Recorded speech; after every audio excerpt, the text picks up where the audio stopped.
Today I'm gonna be ranking all 5 shifting earths in Elden Ring Nightreing to see which offers the best reward. Alright, let's hop right into it. First off, we have Noklateo, the Shrouded City. This shifting earth contains a bunch of paths to go through and has a few notable bosses, including the Black Knife Assassins, the Dragonkin Soldier, and the final boss of the map being the Natural Born of the Void. By defeating the final boss, you gain the favor of Noklateo, the Shrouded City buff, in which, after dying and getting revived, you receive the following buffs. Increased HP, FP, and stamina by 1.3 times for 40 seconds, 5% health regen per second for 10 seconds, and 3 times faster ultimate charge for 10 seconds. Overall, this map is low-key one of the most annoying to go through. There is just so many buildings and pathways to go through, and I often find myself trying to figure out how the fuck my teammates ended up on the roofs. Anyways, Noklateo is going to go in... this is tough, because you see... Well, yeah, thing is, it's great, don't get me wrong, but the buffs only apply after being revived. So I'll put it at could go without it. It's great, but not a game changer. Might move it if I change my mind. Next up is the crater.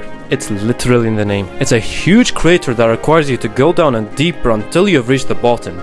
There will be some bosses and enemies on the way, but ultimately a cakewalk if you have your teammates with you. It's obviously a lot of lava. The final boss is a magma worm. Cool. Upon defeating it, the reward is, unlike all other shifting earth, is the ability to instantly upgrade any of your equipment into a legendary armament, which is, in my opinion, so worth it.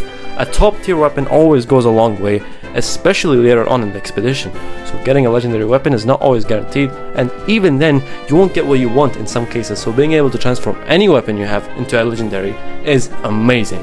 The shifting earth map itself is also, cool. It has a bunch of lava, has a great atmosphere, so I'm gonna go ahead and put it at offers a great deal. It's a must whenever it appears on the map on any occasion. The next shifting earth is the Rotted Woods. Now this one, despite just showering you with the most disgusting islands possible, gets some credit for at least having these flowers you can pick to mitigate your scarlet rot buildup along the way, which is not the best part. The Rotted Woods, I think, is best when it comes to the boss menu.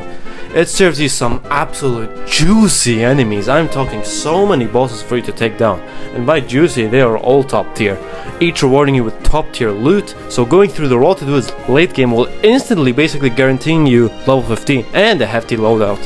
It's just always so satisfying defeating all the bosses throughout. And finally, the favor of the Rotted Woods is the reward you get, in which you can honestly just skip through to get. There isn't really a final boss or anything. It's like at the top of a tree you have to climb, in which they were kind enough to have marked on your map. It'll grant you Scarlet Rot immunity and increases your max HP, and will essentially give you the same effect of Millennia's Great Rune from base Elden Ring, where attacks after receiving damage will replenish a portion of said damage, ultimately Bloodborne style.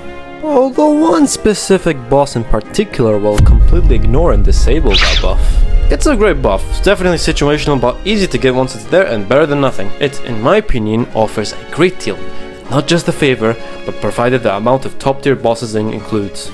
Coming is the Mountaintops. So as the name suggests, this shifting earth consists of huge, snowy highlands and mountaintop peaks reaching extremely high up. There aren't many notable bosses, just some deadbeat snowfield trolls and the demi-humans that are wannabe samurai, but most notably being the final boss, which is the Mountaintop Ice Dragon. The dragon is just like any other hair-pulling field dragon boss that moves so much you gotta go ahead and clip its toenails to deal damage. But putting that aside, the final reward after victory, you go on and claim this dormant power sealed behind the blue crystal of ice. Grants halves frostbite damage and frostbite element buildup, and a nearby frostbite boosts attack by 15%. And yeah, look, it's great. It's great if you're fighting Caligo and someone in your team just so happens to have a frostbite afflicting weapon, but man, it's extremely situational.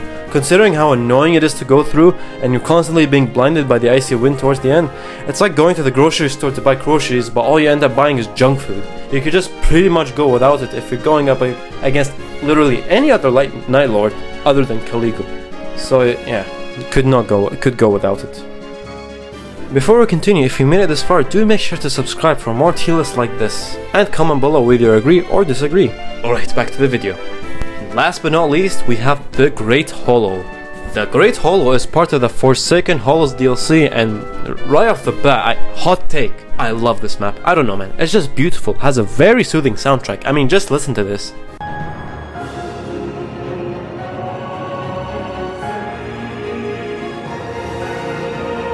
The world building is gorgeous with crystals taking over the land. The bosses are, they're good.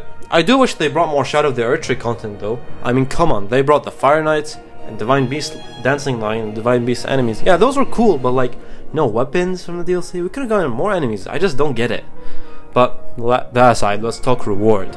But before that, let's address the fact that the Grey Hollow is not just a shifting earth, it's a whole goddamn full-fledged map! It isn't like a segment of the map you're used to, it's entirely a new world, which is awesome. So there really isn't a final boss, but in order to get the reward, you have to go around and crack these crystals, and then once you've done so, you go to this giant crystal that cracked, and claim your reward.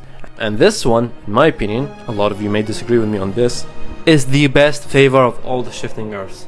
The favor of the Grey Hollow grants you ability to fully recharge, yes, fully recharge your ultimate art once you have exhausted all your flasks. This is extremely useful considering how powerful some ultimate arts. If you're Wilder, say, you can just double explode on your enemy, dealing a fuck ton of damage, stance damage actually, or Revenant.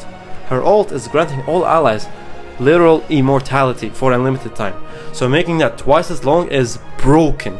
It's highly situational, but if you play your cards right, this favor is a no-brainer. It also removes the crystal curse, in which your HP is halved when you go to certain areas in the Great Hollow. So overall, a beautiful map, lovely soundtrack, and a phenomenal reward for just simply breaking crystals. I've done that to a few of my mom's crystal vases when I was young, so it's a piece of cake. That was a joke, I am sorry. So I'll describe this as it basically offers you the One Piece, the best favor in the game. That is my ranking of all shifting earths. Let me know your thoughts, and if you're curious to know my ranking of all the base Night Lord, click on this video right here.